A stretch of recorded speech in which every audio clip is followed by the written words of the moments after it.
All right, guys, so we're going to start working on some new kind of apps here today. We're going to make a couple games. We're going to start off with the good old-fashioned tic-tac-toe. So we're just going to go through a couple different, a couple screencasts here that will set up a pretty interactive tic-tac-toe game where you're able to click on the screen and change it from X or O, and different things there. So let's get going. All right, so we're going to be obviously with Xcode making a new project. All right, and then we're still going to be in single view app. All right, so we're going to click on next here. All right, and then the product name, we can just call this TicTacToe. I'm going to put a 2 at the end of mine just because I have another version on my desktop. You can put the 2 if you'd like, or just TicTacToe will work. Go ahead and click on next, and let's just make our way into the project here and get going. Okay, so what we're going to need to do too is you're going to have to go to the class page and download a couple image files for the project. So again, there's 3 images. You'll see them there. Just go ahead and download those to your desktop. And then once you do that, we're going to go ahead and put those in our project. So there's our game board is one of the images. We've got the O. And then where's the other one at there? There's the X. All right, so we're going to throw that in there. Okay, so go ahead and find those. Get on the class page, download them, bring them in, and then we'll use those here in the first couple steps. So here we go on our main storyboard. All right, first thing we're going to do is we're going to grab an image view. All right, we're going to go ahead and throw that on our storyboard. And we're going to change the size of that. So we're going to go to our ruler, the size attribute here, so our size inspector. Let's make this 375 by 375. And we just want to center it up in our screen so we get the the blue kind of plus sign there showing us is right dead center in the middle. Okay, if you'd like to, we can throw some constraints on that. We can go all views, and then we could go add missing constraints just to go ahead and get that locked in the middle. Again, so that's the step we can put on there. But now let's go ahead here. So once we have this image view 375 by 375, we've got it in the middle. Let's go ahead and add the image to it. So let's go back to the attributes inspector. Go to image. We're going to go ahead and select the board one here. All right, so there's our game board. Okay, so that's part number 1 here. All right, next thing we're going to do is we're going to put buttons on each of these different parts of the grid, so that way the user can click on these buttons and have some interaction with the game. Okay, so let's go ahead and look for a button. All right, and let's drag one out here and just place it right about here is fine. And then we're going to play around with the size here. So let's go to button. Let's go to our ruler, the size inspector. All right, let's go ahead and change that to 100 by 100. Okay, we're going to move that over here, just kind of size that up in the middle. Right about there is good. All right, and then the next thing we want to do is we're going to turn this into one of the game images. So we'll just go ahead and make this the X. So let's go back to our attributes inspector. We're going to come down to the image and pull that down, and let's choose X. Okay, obviously we've got some size here issues. We don't want it to be that big. Okay, so if we just kind of mirror the size of our other one here, if we go 100 by 100, that'll work out pretty well here. So let's go 100 by 100. All right, and then the same thing, we're just going to go ahead and place that inside this first grid here. So what we're going to do, rather than do that 8 more times, we're just going to copy and paste that. All right, so you can go Command C, and then you can just paste that a bunch of times. 2, 3, 4, 5, 6, 7, 8. And then from there, we just got to start dragging these around into our different areas. Again, so you can use the blue grid lines as such here to line it up so everything's kind of nice and organized here. All right, so we can just kind of build up our grid. So this is just to begin with. We'll eventually get rid of these images when the game loads, but this will help us just see things when we start off here. All right, so again, use those blue grid lines, kind of like you're seeing here. I got to make one more copy here. All right, just to get that up on our screen. Okay, so there we go. So we got the start of our project here, of our game. Okay, so we've got our grid. We got our tic-tac-toe board. We've got our first kind of game pieces in there. We've got all our buttons here. So now we've got to hook some things up to some actions. So let's go to split view. All right, and then I'm going to hide my outline for a moment. I'm going to get rid of did receive memory warning. And then let's go ahead and control drag, let's see, from one button. So we're going to go from this first one here right to there. We're going to make this an action. So we know what to do there. Change the connection to an action. And we can just call it on button pressed. All right, and then we're going to go ahead and click on connect. Okay, so now what we don't need to do is we don't have to go and do that 8 more times for each button. we're going to go ahead and use one function for each of these buttons here. You know, the space of each button is going to do the same thing. So we're going to do something we have not done yet in this class. We're going to use this one function for all of these X's, all these buttons here. So to do that, pretty simple. All we need to do is if you click on a button, you control drag. If you put it right in the middle of these two, kind of the function, you let go, it connects to that. So then when I put my mouse over here, you'll notice both of those highlight. So just go ahead and continue that process for the remainder. Again, making sure you're inside. And you'll know if you go here, nothing highlights, and as soon as you get to the right spot, you see that little box kind of pop up there. That's what you're aiming for. All right, so go ahead and just continue doing that. We got to do it for each one. All right, don't leave any of them out, or else your game will have a hole in it. We don't want that. All right, so just going one by one, hooking them all up, and then I'll show you at the end how you can check just to make sure you've done it with all of them. And again, all right, so now to double check, just put your mouse over the outlet, the connection here, and you'll see all 9 of them highlight, meaning we're good to go. They've all connected nicely there, okay? So that's the first thing we want to do. So now let's just go back to our normal view.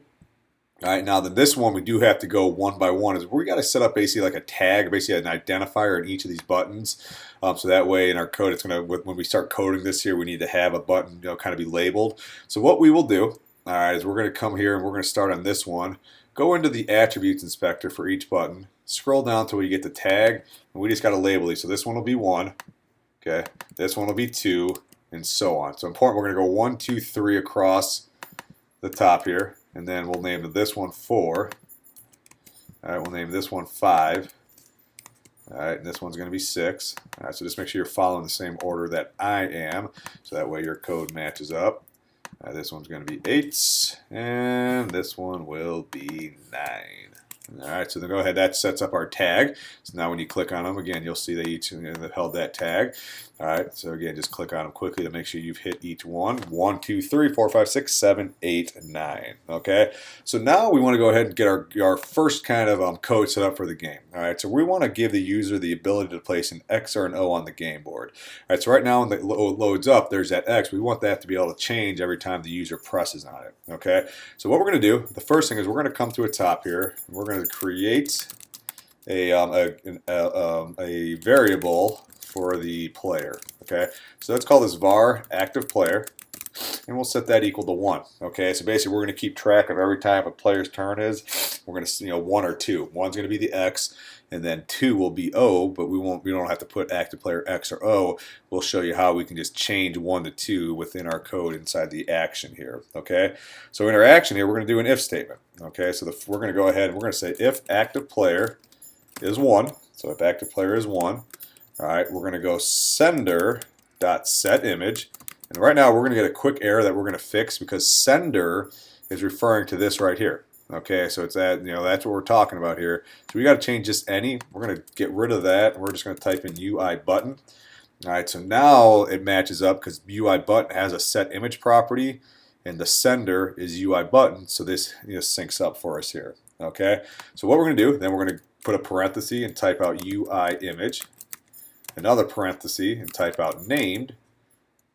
Okay, and then in here we just need to put the name of our image. So again, a little review here we've done before.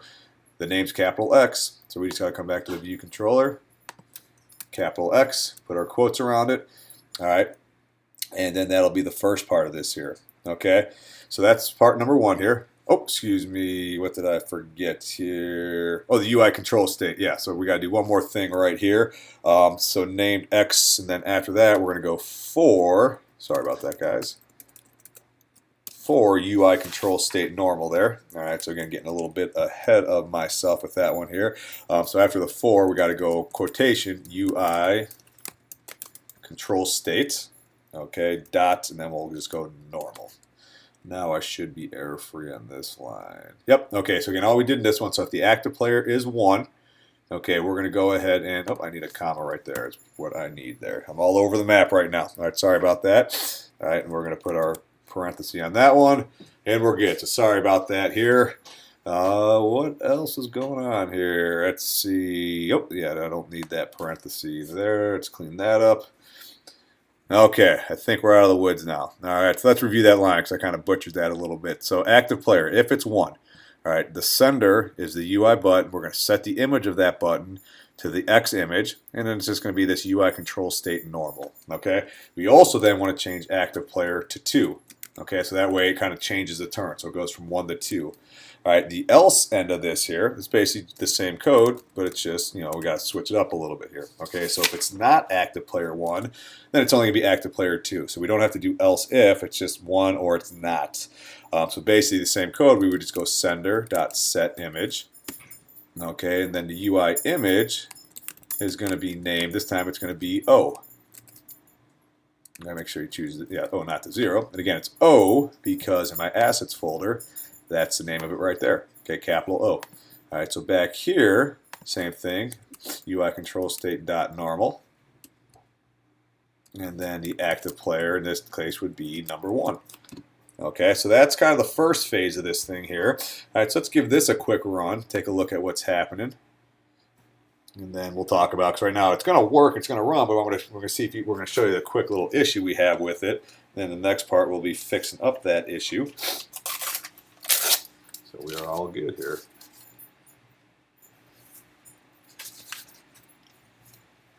All right.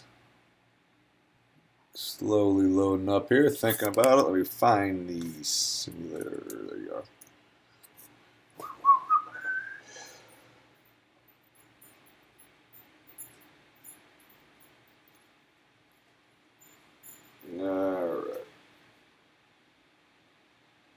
Okay. All right, so yeah, we'll fix up the layout right now. We got some layout issues with it here, but as you can see, all right, right now what's happening when I've got these buttons getting pressed, okay, you can see it's changing. All right, but the problem is, if I'm playing tic-tac-toe, we don't want this to change. So once I press this once, we shouldn't be able to change it again. All right, again, that obviously kind of, it's just, we don't want that. We want it once, as soon as I commit to the X, I just need to stay to that, okay? So we're going to fix that up. We'll go back here and fix up this issue with, you can see our buttons and our grid are not matching up. So we'll clean that up here in a moment. I know the quick solution on that one. But you can see, though, the buttons are working, okay? So we are getting interaction. Now we just need to code it a little more so that they can't change once they commit to it. All right, so let's go ahead. We can quit the simulator, bring our app back up. Let's go to the storyboard. What we're going to do, let's just go to our constraints here. We're going to go to all views, and we're going to clear all of them. And I just want to run this again just to see if that was the issue.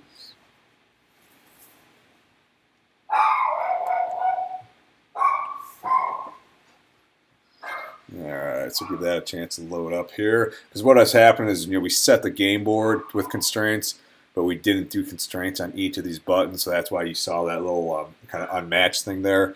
So again, we're not going to get into set an image constraint or constraints on all the images. Again, it's not the point of this video here. That's why that was taking place here. So now we're back. All right, so we're matched up there. So you can see everything's in there nicely now. Okay. Now again, obviously, if we were going to really be working through this, you can see when you rotate it around, it kind of gets all over the map.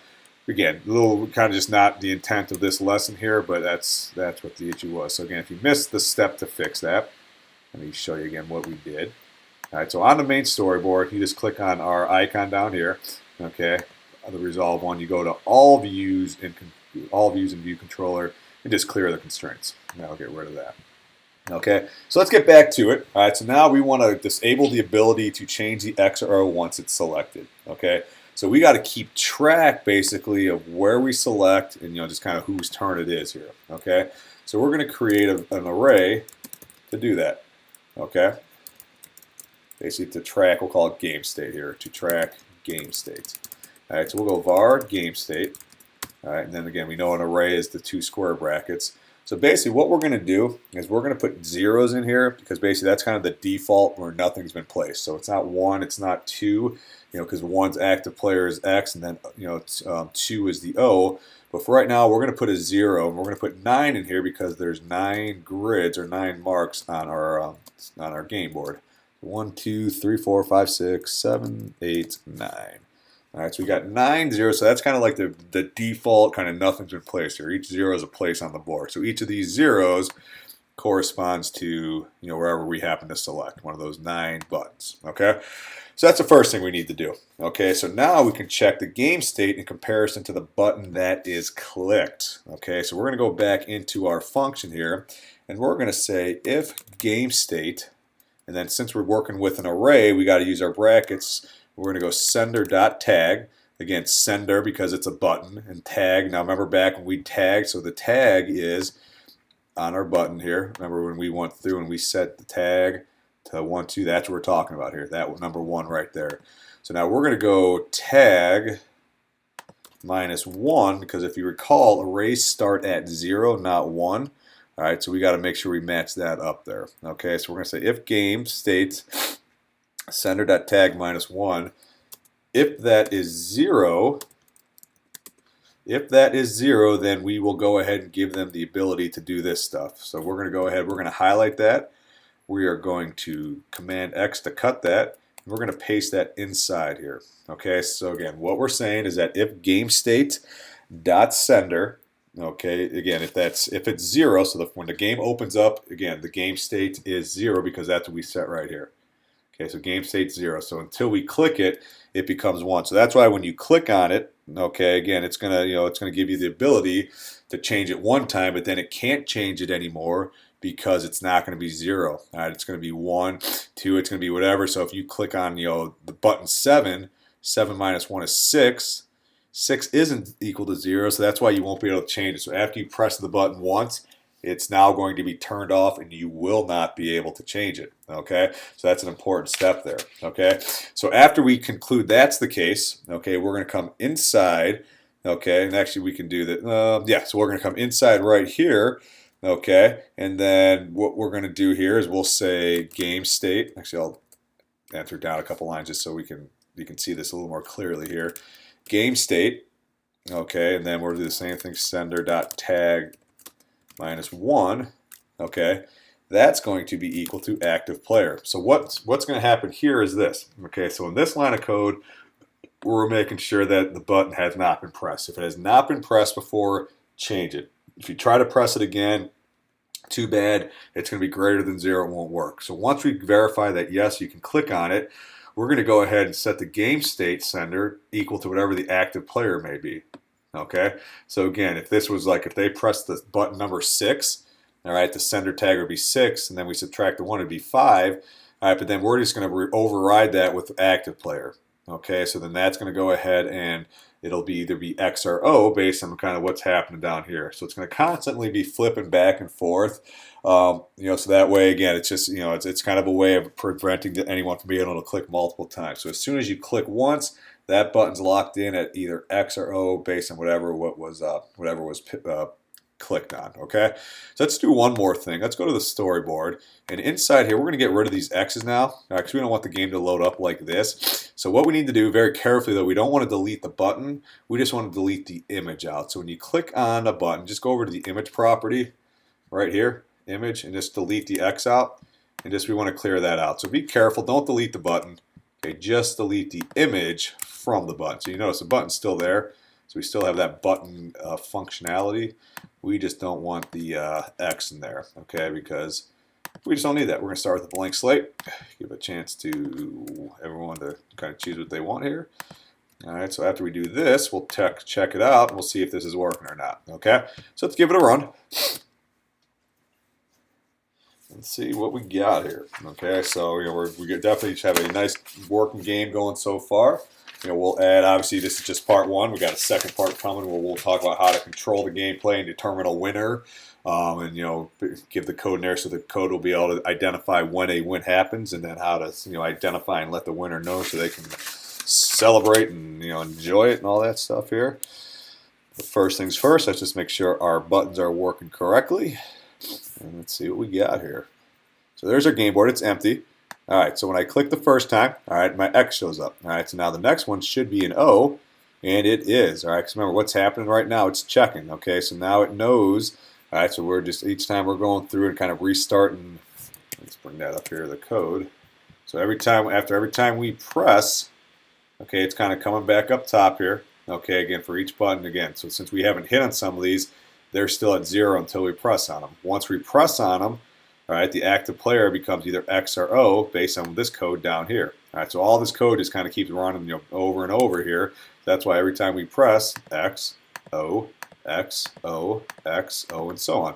Okay, so right now, obviously, our game isn't finished because we don't have a way of telling the user, hey, there was a tie or restart or anything like that. But we got a pretty good thing going. Okay, so that's where we're going to stop this video at. All right, so again, if you were able to get that going, or again, make sure you do check it out so you can play around with the buttons and make sure they are all working. Because again, that's important just to make sure that part works before you move on. All right, once again, though, here's all the code. Okay, so actually, let's do this here. I'm going to switch my preferences here. Just to get that a little lighter for you. I think maybe this will be easier for you to see on those screens of yours here. Let's see. So let's see. I can right about there. So that's all the code that we've done today. So from our variables we created, and then the main one here would just be the function that each of these buttons we're pressing here. Okay. So this might be a good place to pause the video just to kind of do a line-by-line check of your code, make sure it matches up. Again, if there are other issues, again, you can go to your storyboard. Again, I'll bring that screen up in a moment. Just click on here, go to your connection inspector, and again, make sure it should look like this. So button pressed with all of these here. Okay, so again, just make sure there should not be, if you have like 9 different, things you've done it wrong. All right, so again, just make sure if you need to go back and review that step. All right, but outside of that, here's the code for part 1. So go ahead, you can stop at this point here. We'll get going with the next part here in a little bit. All right, but good job on video number 1, and let me know if you have any questions. All right, guys.